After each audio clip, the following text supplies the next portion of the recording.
الرحيم الحمد لله رب العالمين، والصلاة والسلام على سيد الأنبياء والمرسلين وخاتم النبيين سيدنا محمد وآله وصحبه أجمعين، ومن تبعهم بإحسان ودعا بدعوتهم إلى يوم الدين. أما بعد، عن أنس بن مالك رضي الله عنه قال: قال رسول الله صلى الله عليه وسلم: إن الصدقة لتطفئ غزر الرب وتدفع ميتة السوء، أو كما قال عليه الصلاة والسلام، رواه الترمذی.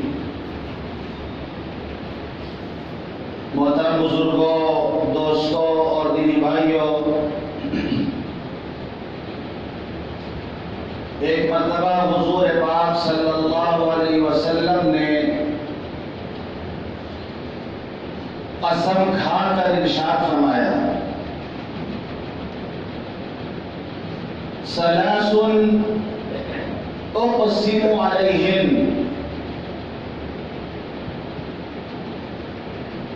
تین باتیں ہیں جن پر میں قسم کھاتا ہوں.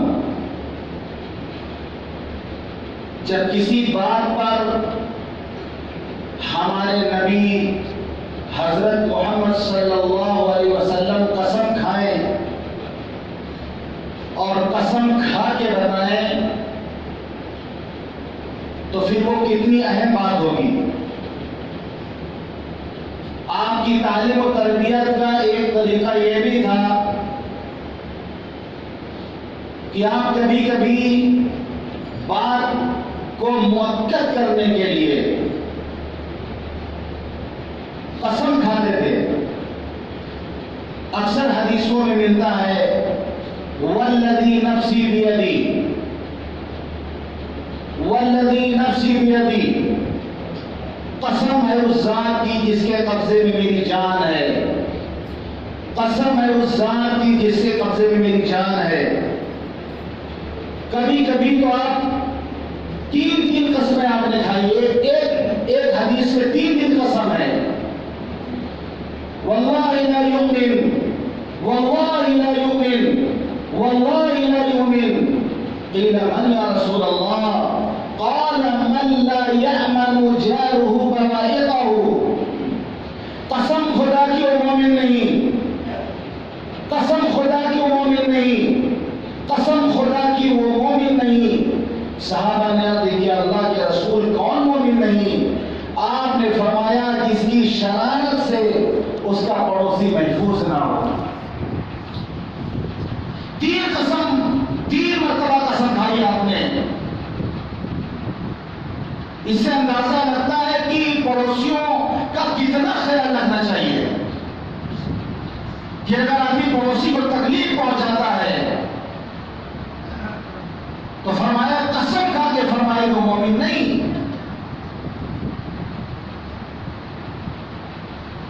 اس موقع پر بھی میں نے ابھی جو حدیث پڑھی ہے ترمذی شریف کی، آپ نے فرمایا: ثلاث اقسم علیہن، تین باتیں ہیں جن کو میں قسم کھا کے بتاتا ہوں. بہت دھیان سے بھی سننا. اور تین باتیں کیا ہیں؟ ان پر عمل بھی کرنا ہے، دوسروں کو بتانا بھی ہے. بہت اہم بات ہے، اتنی اہم بات ہے کہ حضور پاک صلی اللہ علیہ وسلم نے قسم کھائی.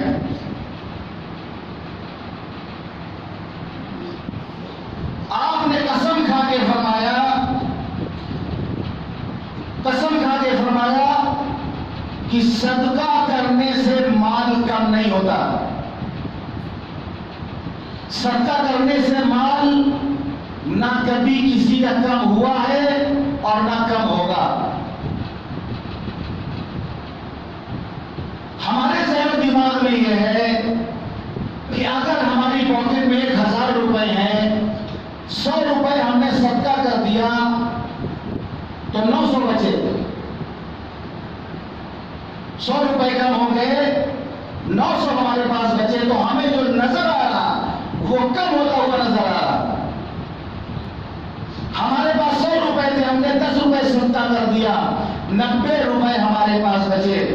ہماری آنکھ کم دیکھ رہی ہے، ہمیں کم ہوتا ہوا نظر آ رہا مال۔ ہماری آنکھ غلط دیکھ سکتی ہے، ہمارے کان غلط سن سکتے ہیں، لیکن جناب محمد رسول اللہ صلی اللہ علیہ وسلم کی کئی ہوئی بات غلط نہیں ہو سکتی۔ پہاڑ اپنی جگہ سے ہل سکتا ہے، زمین میں بھونچال آ سکتا ہے، نظام درہم برہم ہو سکتا ہے، لیکن اللہ اور اس کے رسول کی بات میں ذرہ برابر تبدیلی نہیں آ سکتی۔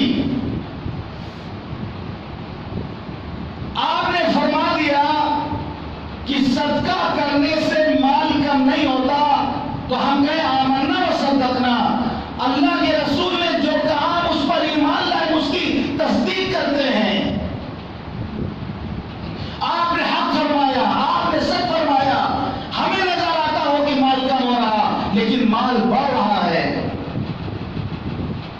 ادنا تردد نہیں ہونا چاہیے ایمان والوں کو۔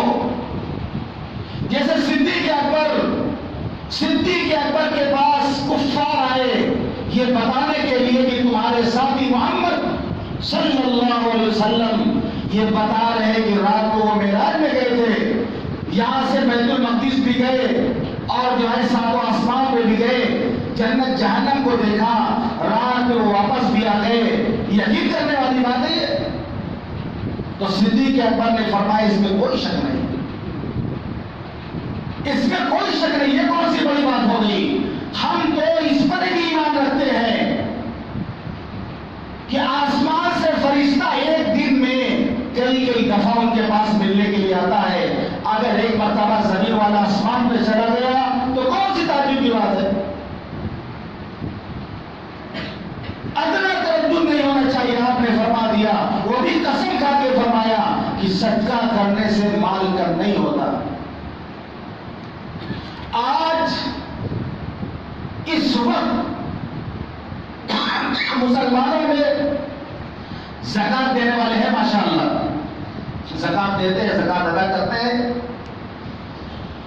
صدقہ کا رواج بہت کم ہے۔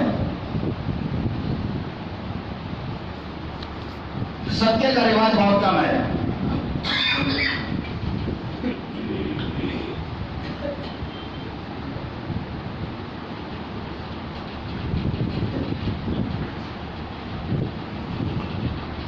زکات دینے کے بعد اگر کوئی مانگتا بھی کسی سے جا کے کہتا ہم زکات دیتے ہیں، بس اس کے بعد نہیں دیتے۔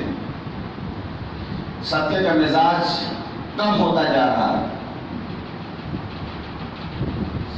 اللہ فرماتا ہے اعوذ باللہ من الشیطان الرجیم وانفقوا مما رزقناکم من قبل ان یأتی احدکم الموت۔ خرچ کرو، جو ہم نے تمہیں دیا ہے اس میں سے خرچ کرو موت آنے سے پہلے۔ ان یأتی احدکم الموت، موت آنے سے پہلے موقع ہے، زندگی ہے، سانس چل رہی ہے، خرچ کرو اللہ کے راستے میں۔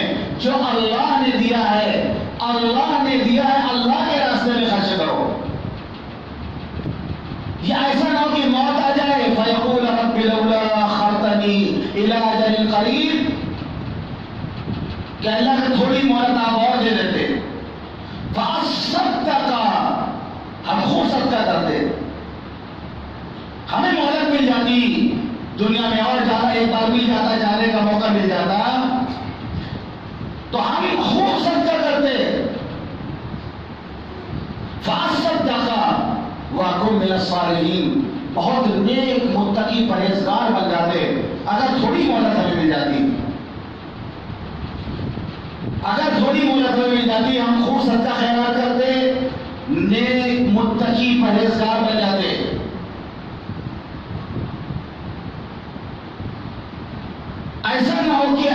کسی کے پاس ایسا وقت آ جائے کہ اس کو یہ کہنا پڑے،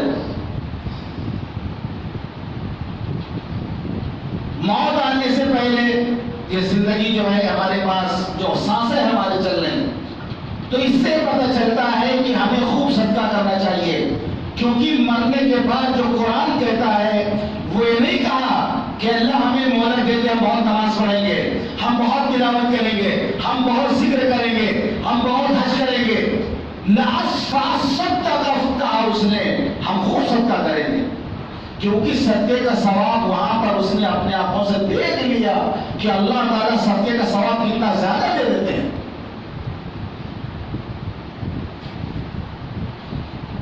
اب وہاں دیکھ لیا اس نے صدقے کا ثواب، تو یہ تمنا کرے گا اللہ تھوڑی مہلت ہمیں مل جاتی، ہم خوب صدقہ کرتے، صدقے کا مزاج ہم بنائیں، صدقے سے علاج کریں، ہم ڈاکٹر کے پاس جانے سے پہلے جو ہو سکے صدقہ کریں، صدقے سے بھی علاج کریں ہم۔ آپ نے فرمایا ان صدقہ لتطفئ غضب الرب، صدقہ اللہ کے غصے کو ٹھنڈا کرتا ہے۔ ہم سب گناہ کرتے ہیں، گنہگار بنتے ہیں، گناہ ہوتا ہے، سرکشی ہوتی ہے، کبھی اللہ ناراض ہوتا ہے، اللہ کا غصہ بڑا اٹھتا ہے، صدقہ اللہ کے غصے کو ٹھنڈا کرتا ہے۔ دنیاوی فائدہ بتا رہا ہوں، دنیا میں اس حدیث میں 2 فائدے بتائے گئے، صدقہ اللہ کے غضب کو ٹھنڈا کرتا ہے، وَتَدْفَعُ مِيتَةَ السُّوءِ، بری موت سے حفاظت کرتا ہے۔ جو صدقہ کرے گا، جو اللہ کے راستے میں بانٹے گا، اس کو بری موت نہیں آئے گی، ایسی موت نہیں آئے گی کہ لوگ اس پر تبصرہ کریں کہ بہت بری موت یہ مرا ہے۔ اس حدیث پاک میں یہ 2 فائدے دنیا کے بتائے گئے، اللہ کا غصہ ٹھنڈا ہوتا ہے صدقے سے، بری موت سے حفاظت ہوتی ہے، اور آخرت میں آپ نے فرمایا آدمی اپنے صدقے کے سائے میں ہوگا۔ کل قیامت کے دن جب نفسا نفسی کا عالم ہوگا، سورج میل 2 میل آ جائے گا، اور انسانوں کی حالت حدیث پاک میں یہ ہوگی کہ لوگوں کا پسینہ بہ رہا ہوگا، لوگ بھول رہے ہوں گے اسی میں، اسی تپش، اسی گرمی میں بھول رہے ہوں گے، جیسے چنا آپ نے دیکھا ہوگا بھٹی میں جا کر کے اور بھار میں جا کر کے بھونتا ہے، لوگ بھول رہے ہوں گے۔ حدیث پاک میں آتا ہے کسی کا پسینہ اس کے ٹخنوں تک ہوگا، کسی کا پسینہ اس کے گھٹنوں تک ہوگا، کسی کا پسینہ اس کے ٹھوڑی تک ہوگا، منہ میں گھس رہا ہوگا، اعمال کے بتا جو لوگ پسینے میں ڈوب رہے ہوں گے۔ ایسے موقع پر جس دن کوئی سایہ نہیں ہوگا، اللہ کے رسول صلی اللہ علیہ وسلم نے فرمایا صدقہ سائبان بن جائے گا، صدقہ سایہ کر دے گا صدقہ کرنے والے کے لیے۔ دھوپ سے، قیامت کی تفش سے، دھوپ سے یہ صدقہ اس کی حفاظت کرے گا، یہ اخروی فائدہ۔ آپ نے فرمایا جو کسی مسلمان کو کپڑا پہنائے گا، اللہ جنت کے سبز لباس پہنائے گا، جو کسی مسلمان کو کھانا کھلائے گا، اللہ اس کو جنت کے میوے کھلائے گا، جو کسی مسلمان کو پانی پلائے گا، اللہ اس کو جنت کی مہر لگی ہوئی شراب پلائے گا۔ ہم لوگ الماریوں میں کپڑا بھرا ہوا ہے، ہم لوگ الماریوں میں کئی سوٹ ایسے رکھے ہوئے ہیں کہ اس کو ہم استعمال نہیں کرتے، اور اگر گھر میں عورتوں کا الماری کھول لیجئے تو رکھنے کی جگہ نہیں ہے، سوٹ پہ سوٹ طے کر کے رکھا ہوا ہے۔ شوہر بھی بیچارہ طرح چاہتا ہے کہ بیگم کو کبھی سوٹ میں ہم دیکھ لیں۔ دوسرے لوگ دیکھتے ہیں شوہر بیچارہ جو ہے شادی کی پارٹی میں گئی، تیار ہو کر گئی، اب جب شوہر کے دیکھنے ٹائم آیا کپڑا چینج ہو کر کے وہی گھر میں پرانا جو کاٹن کا کپڑا رکھا ہوا وہی سے تنگ کر لیا انہوں نے۔ بنے سوال لیکن شوہر کے لیے ابھی مزاج یہ بنتا جا رہا ہے کہ پارٹی میں بنا سونا جائے دوسری عورتوں کو دکھانے کے لیے، چاہے عورتوں کا ہی بننا کیوں نہ ہو، عورتوں کو دکھانے کے لیے۔ اسی لیے یاد رکھیے عورتوں کا مزاج ہو گیا کہ ایک کپڑا پہن کر اگر کسی پروگرام میں چلی جائے گی تو اس سوٹ کو پہن کر دوسرے پروگرام کو نہیں جانا چاہے گی، ان کو نیا سوٹ چاہیے۔ اگر خدا نخواستہ اسی سوٹ کو کسی اور عورت نے پہن رکھا اس پارٹی میں تو آپ بات سمجھ لیجیے، اس سوٹ کو اگر جو ہے بعض عورتیں تو دکاندار سے کہتی بھیا یہ سوٹ اور کسی کو مت بیچنا ہے، بس ہم اس کو لے جا رہے ہیں پارٹی، ورنہ کوئی دوسرا کہیں پہن کے نہ آ جائے۔ یہ مزاج ہے، اس کی وجہ ہے کہ بلا ضرورت وہ کپڑا تیار کراتی ہیں، شوہر بیچارہ مجبور ہوتا ہے اس کو سوٹ پہ سوٹ بنوا کے دیتا ہے، الماریوں میں کپڑا بھرا ہوا ہے لیکن اس کو غریب کو پہنائیں، غریبوں کو دے دیں۔ آج ہماری مائیں بہنیں، ہمارے بھائی اگر اپنا لباس غریب کو پہنا دیں گے، حدیث پاک میں آتا ہے، آپ نے فرمایا اللہ جنت کا لباس پہنائے گا۔ اگر ہمیں شوق ہے کہ ہم جنت کا لباس پہنیں تو اپنی الماریوں کو ہم خالی کریں۔ کتنے ہیں بیچارے پھٹے پرانے کپڑے پہنے ہوئے، اچھا کپڑا ان کے پاس نہیں ہے۔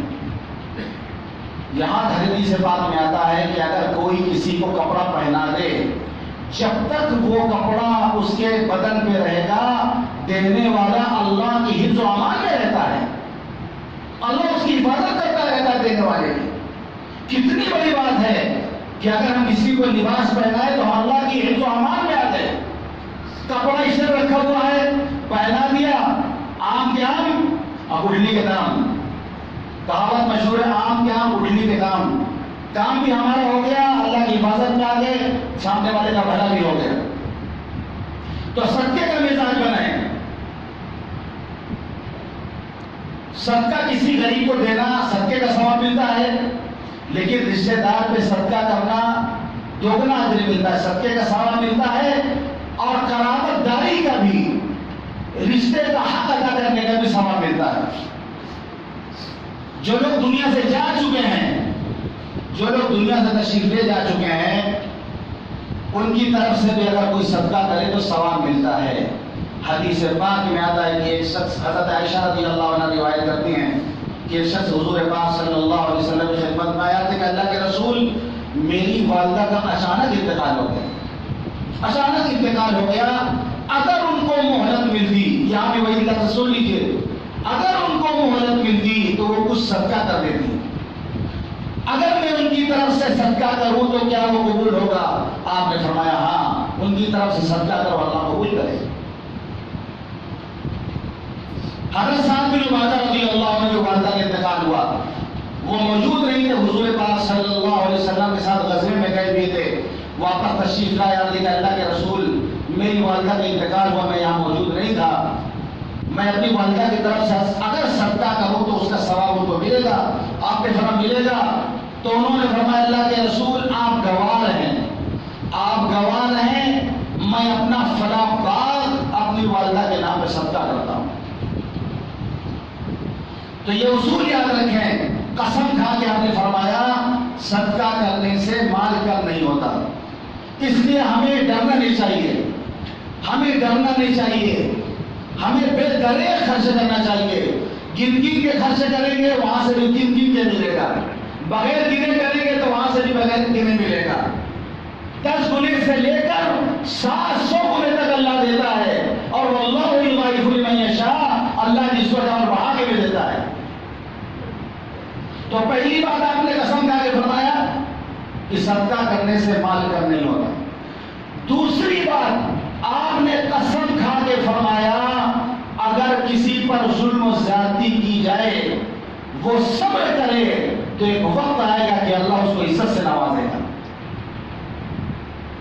جس پر ظلم و زیادتی کی جائے، گھر والوں کی طرف سے ہو، بھائیوں کی طرف سے ہو، رشتہ داروں کی طرف سے ہو، حکومت کی طرف سے ہو، کسی کی طرف سے بھی ہو، کسی پر ظلم و زیادتی ہو وہ صبر کرے تو اللہ اس کو عزت عطا فرماتے ہیں۔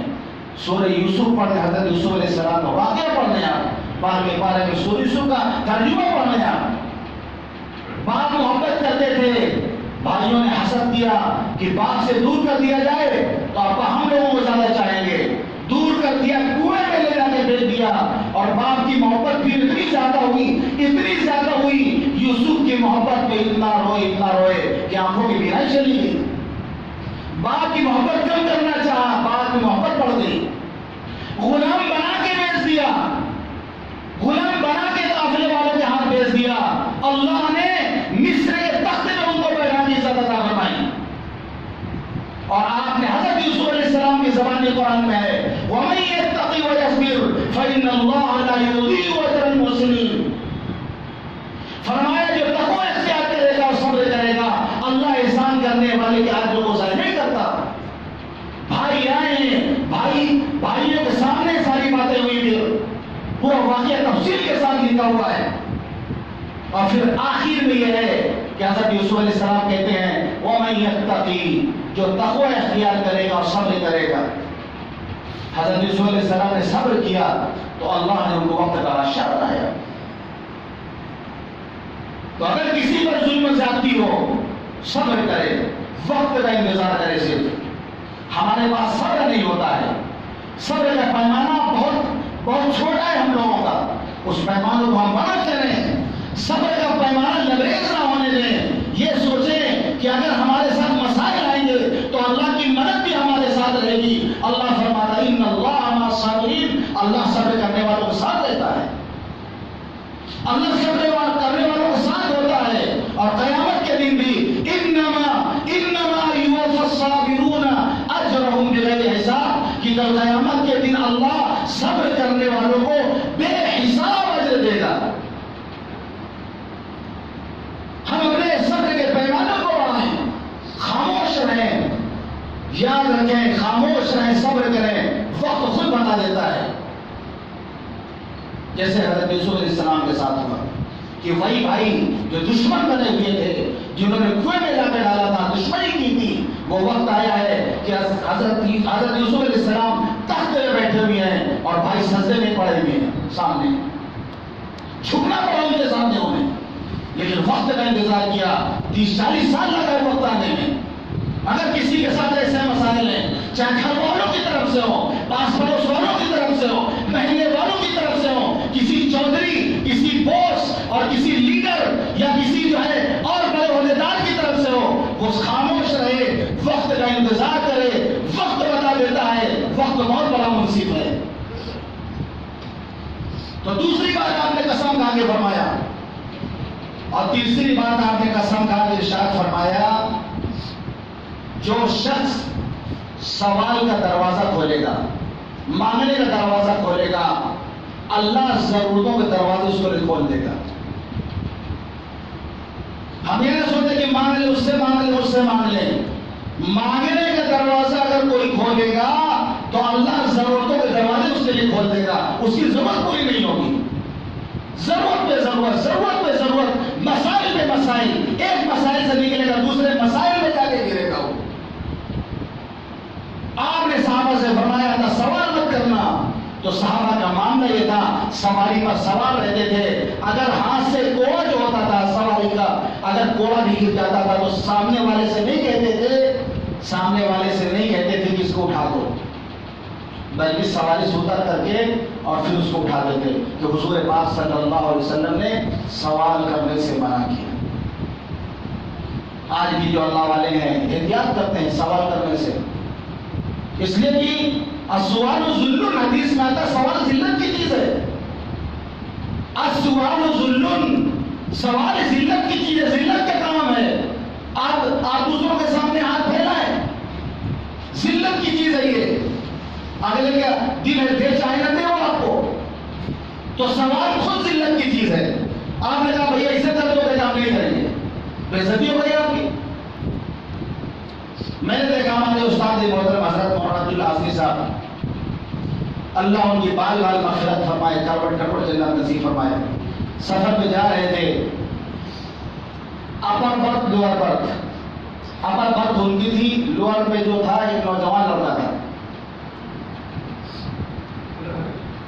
تو جو ساتھی گئے تھے چھوڑنے بیٹھانے کے لیے، کسی نے اس لڑکے سے کہا کہ مولانا عمر دراز ہیں، چینج کر لو سیٹ چینج کر لو، تم اوپر چل جاؤ، مولانا نیچے۔ مولانا ناراض ہوا کہ تم نے سوال کیوں کیا؟ میں اوپر، ایک رات کی بات تھی، میں اوپر جا کے سو جاتا، تم نے سوال کیوں مجھ سے کیا؟ تو اللہ والے اتنا احتیاط کرتے ہیں، ورنہ عام بات ہے ٹرین میں تو یہ سیٹ چینج کرنا تو یہ عام بات ہے، لیکن اللہ والے اس سے بھی بچتے ہیں کہ سوال مت کرو۔ مان لیجیے وہ سامنے والے کا نہیں، ہم چینج نہیں کریں گے، بہت کم لوگ ہی چینج کرتے ہیں، بہت سے جو اسی کا یہ چینج کرنا ہے وہ چادر بچھا کے ترنت لیٹ جائے گا آپ کی سیٹ پر، ایسا نہ کہ چینج کرنا پڑ جائے سیٹ۔ بہت کم لوگ ہوتے ہیں جو ایڈجسٹ کرنا جانتے ہیں وہ۔ تو اگر کوئی سوال کا دروازہ کھولے گا تو اللہ ضرورتوں کا دروازہ اس کے لیے کھول دے گا۔ ایک حدیث میں حضور پاک صلی اللہ علیہ وسلم نے فرمایا، جو لوگوں سے مال اس لیے مانگتا ہے تاکہ اپنا مال بڑھائے، ضرورت کے لیے نہیں، انسان ہے اس کو ضرورت پڑ سکتی، کبھی ایسے حالات آ جاتے ہیں ضرورت پڑ سکتی ہے، ضرورت کے لیے سوال کرے، لیکن بس ضرورت بھر جتنی ضرورت ہے ضرورت کے بقدر سوال کرے، لوگوں سے لے لے۔ لیکن ابھی کے جو پیشہ ور فقیر ہیں ان کے پاس ضرورت سے زائد مال ہے، پھر بھی وہ مال رہے، ہاتھ پھیلا پھیلا کے اس کو بڑھانے کے لیے سوال کیا؟ سارا دن لوگوں سے مانگتے ہیں۔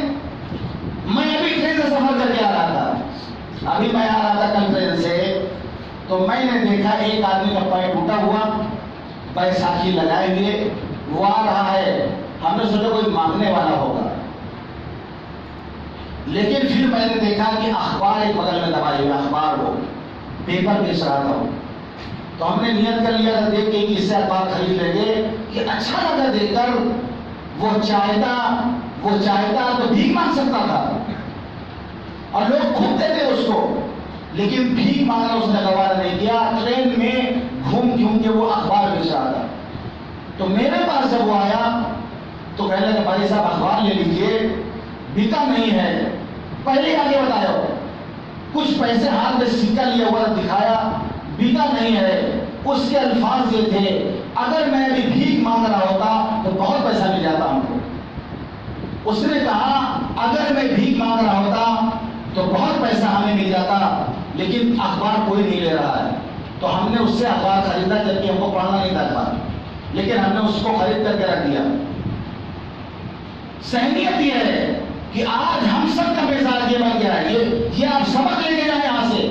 عام طور پہ لوگ یہاں پہ کھڑے ہو کے اعلان کرتے ہیں اماں بیمار ہے، بہن کی شادی ہے، ابا کو کینسر ہو گیا ہے، ہر نماز کے بعد کوئی نہ کوئی دن کوئی ایسا اعلان کرتا ہے۔ جو لوگ دیتے غلط کرتے ہیں وہ، آپ ان کا مزاج خراب کر رہے ہیں، آپ سختی سے منع کیا، مسجد میں اس طرح کا اعلان جائز نہیں ہے، اور جو منع کرنے کا بہت بڑے نیک بنتے ہیں لوگ کہ نہیں ہم تو دے دیں گے نکال کے، وہ مزاج خراب کر رہے ہیں۔ آپ نہیں دیں گے تو پھر وہ مانگنے پہ نہیں آئیں گے۔ آپ خود سوچیں، فجر میں کسی مسجد میں، ظہر میں کسی میں اثر، اگر 10 20 50 روپے بھی اس کو مل گئے گری حالت میں، 100 روپے بھی اگر اس کو گری حالت میں مسجد میں، اندازہ کم سے کم 100 روپے تو مل ہی جاتا ہوگا۔ فجر کی نماز جانے دیجیے، 4 ٹائم میں 400 تو بن گیا اس کا، 400 روپے سارا دن مزدوری کرتا تو 400 نہیں ملتا اس کو۔ ایک مزدور مزدوری کرتا ہے سارا دن، 400 اس کو نہیں ملتا، لیکن آرام سے خالی اعلان کر کے مسجد کے دروازے بیٹھ جاتا ہے۔ یہ سب سے کم مقدار ہم بتا رہے ہیں آپ کو، مطلب مارکیٹ اوپر نیچے بھی ہوتا ہے، 1000 بھی ہو سکتا ہے، 500 بھی ہو سکتا ہے، مارکیٹ جیسے شیئر مارکیٹ اب ڈاؤن ہوتا ہے، یہ بھی مارکیٹ جو ہے ڈاؤن ہوتا ہے۔ اور ہم نے دیکھا مانگنے والوں کا اگر کم پیسہ دیں گے ہو سکتا ہے کہ منہ میں مار دے وہ، اور ناراض بڑھا کے پہلے تو دعا دے گا وہ، جب اتنی دعا سامنے والے کو دے رہے ہو، یا اپنے بھی اللہ سے کہنے مانگ رہے تھے کہ اللہ تعالیٰ ہمیں بھیک مانگنے سے بچا لیجیے۔ دنیا بھر کی دعا دوسروں کو دے گا، اپنے لیے دعا نہیں کرتا ہو۔ سب کا گھر بسا رہے، سب کا گھر بنا رہے، آپ خود بھی مانگ رہا، اپنے لیے کیوں نہیں مانگ رہا ہو؟ ہم لوگوں نے مزاج خراب کیا دے کر کے، 500 بھی ہو سکتا ہے، 600 بھی ہو سکتا ہے، تو آسانی کے ساتھ مل جا رہا، یہ بزنس جو ہے صحیح ہے۔ اور سامنے اگر کوئی بیچارہ سامان بیچنا چاہتا ہے تو لوگ اس سے نہیں خریدتے ہیں۔ ہر آدمی کو اسٹینڈرڈ دکان چاہیے۔ اس لیے میں آگے کرتا ہوں، کبھی ٹھیلے والوں سے، کبھی جا کے دیکھو راستے میں کوئی بوڑھی ہے بیچاری ترکاری لے کے بیٹھی ہوئی ہے، ہمیں ضرورت نہیں یار، کبھی بلا ضرورت تو خرید لیں ان سے، ہم وہ بھیک نہیں مانگ رہے ہیں، ہم اسے کہیں کتنے کی سبزی ہے، 20 30 40 50 100 جتنے کی ہو، پوری سبزی خرید کے کہیں اماں گھر جاؤ یہ 100 روپے رکھو، ایسا کرے تو ہم کم سے کم۔ بہت سے بوڑھے بیچارے دکان لگا بیٹھے ہوتے ہیں، کوئی ان کی دکان سے سامان نہیں خریدتا، سب اچھی دکان تلاش کرتے ہیں۔ یہ سوچنا چاہیے بھیک مانگ سکتا تھا یہ، لیکن اس کے اندر خودداری ہے، اس کے اندر غیرت ہے، یہ بھیک نہیں مانگ رہا بلکہ یہ محنت کرنا چاہتا ہے۔ تو حدیث سے بات میں آتا ہے، جو شخص اپنے مال کو بڑھانے کے لیے بھیک مانگے گا، سوال کرے گا، یہ سوال کل قیامت کے دن اس کے چہرے پر زخم گھاؤ کی طرح ظاہر ہوگا، پورے چہرے پہ گھاؤ ہوگا کہ لوگ پہچان لیں گے بھکاری کا ہی۔ جہنم کا گرم گرم پتھر اس کو نکلنا پڑے گا۔ یہ وہی رہتی ہے بعد میں کہ جو شخص مال بڑھانے کے لیے سوال کرتا ہے، ہم خود اندازہ کر لیں کون بڑھانے کے لیے سوال کر رہا، کون جو ضرورت کے لیے کر رہا۔ ایک سے بھی سینٹر فقیر ہے، ایک سے بھی سینٹر فقیر، بھیا کھانا کھا لو، کسی کا انتقال ہو گیا، کیا کھلاؤ گے؟ مٹن بریانی، چکن بریانی، کیا کھلاؤ گے؟ کیا کھلاؤ گے؟ لے جا کے پہلے ان کو بتاؤ، مینو دو ان کو، ان کے سامنے، ہاں بھائی بریانی کھلائیں گے، پیسہ کتنا دے دو کھانے کے بعد، کتنا پیسہ دے گے کھانے چلیں گے، پیسہ کتنا دے دو بھائی، اتنا پیسہ دیں گے، ٹھیک ہے گاڑی بھجوا دینا۔ یہ ہے انٹرنیشنل فقیر آج کے۔ آپ نے فرمایا الید العلیٰ خیر من الید السفلیٰ، اوپر والا ہاتھ نیچے والے ہاتھ سے بہتر ہوتا ہے، کیونکہ اوپر والا ہاتھ دینے والا ہاتھ ہوتا ہے، نیچے کا ہاتھ لینے والا ہاتھ ہوتا ہے، اوپر والا ہاتھ نیچے والے ہاتھ سے بہتر ہے۔ ہم دوسروں کو دینے والے بنے، دوسروں کی مدد کرنے والے بنے، ہم لینے والوں میں صلاح بنے۔ اگر کسی کے ساتھ کبھی ایسے کوئی حالات آ جائے، مسائل آ جائے، اس کی اجازت ہے کہ وہ لوگوں سے اپنے ضرورت بتا کے لے سکتا ہے ان سے، لیکن بقدر ضرورت، یہ نہیں کہ مانگ مانگ کے اپنا مال اضافہ کرے۔ اگر کوئی مانگنے کی عادت بنائے گا، اللہ اس کی ضرورتوں کے دروازے کھول دے گا کہ اس کی ضرورت پوری نہیں ہوگی، اور جو اللہ پہ اعتماد کرے گا، اللہ پہ بھروسہ کر دے گا، تو اللہ اس کے لیے کافی ہو جائے گا۔ یہ 3 باتیں قسم کھا کے آپ نے فرمایا، صدقہ کرنے سے مال کم نہیں ہوتا، جس پر ظلم کیا جائے وہ صبر کر لے گا، اللہ اس کو عزت عطا فرماتا ہے، اور جو لوگوں سے سوال کے دروازے کھولے گا، اللہ اس کے لیے ضرورتوں کے دروازے کھول دے گا۔ یہ 3 نئے اہم اور بہت قیمتی نصیحت حضور پاک صلی اللہ علیہ وسلم کی۔ اللہ تعالی ہم سب کو کہنے اور سننے سے عمل کرنے کی توفیق عطا فرمائے۔ وآخر دعوانا الحمد للہ رب العالمین۔